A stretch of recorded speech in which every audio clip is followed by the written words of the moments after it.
Organisasi Kerjasama Ekonomi dan Pembangunan (OECD) memperkirakan ekonomi dunia tahun 2020 akan terkontraksi atau minus hingga 6% akibat pandemi COVID-19 atau yang terburuk dalam 100 tahun terakhir.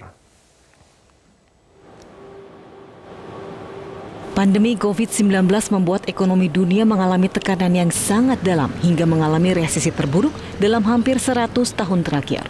Organisasi Kerjasama Ekonomi dan Pembangunan (OECD) memperkirakan pertumbuhan ekonomi dunia 2020 akan terkontraksi hingga 6% atau lebih buruk dari proyeksi Bank Dunia yang menyebut ekonomi dunia akan minus 5,2%. We're in the midst of a combined global, very global, perhaps the most global health, economic, and social crisis. And it's simply the most severe any of us have ever witnessed. 400,000 deaths already, 7 million recorded cases so far, both numbers likely being significantly underestimated. Now, on the economic front, the 6% decline in global GDP that we foresee in 2020 is larger by far than any we have projected in the 60 years since the OECD was created.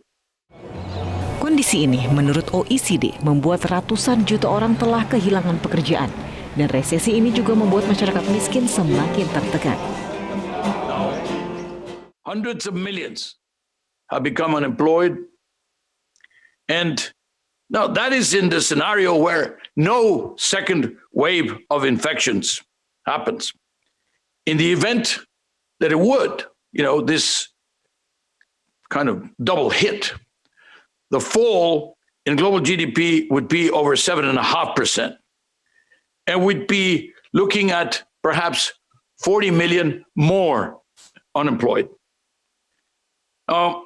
Critical sector for our economies and societies have been hard hit. Tourism, air travel, SMEs, to name but a few. In addition, global trade volumes, which were already stagnating. Before the crisis, we didn't have a wonderful time. We were in a slowdown. We were already, in some cases, negative growth in some countries, etc. And then the COVID hit. So trade was already stagnating before the outbreak. And we expect it now to contract anywhere between 9, 11, perhaps 12%. OECD juga mengingatkan adanya potensi gelombang kedua pandemi COVID-19 yang bisa semakin menekan ekonomi dunia hingga minus 7,6%.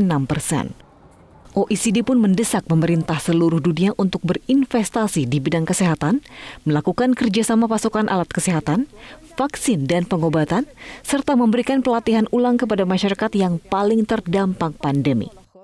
Saat ini virus COVID-19 telah menginfeksi sekitar 7,2 juta orang di seluruh dunia, dengan jumlah korban meninggal sedikitnya 411.000 orang.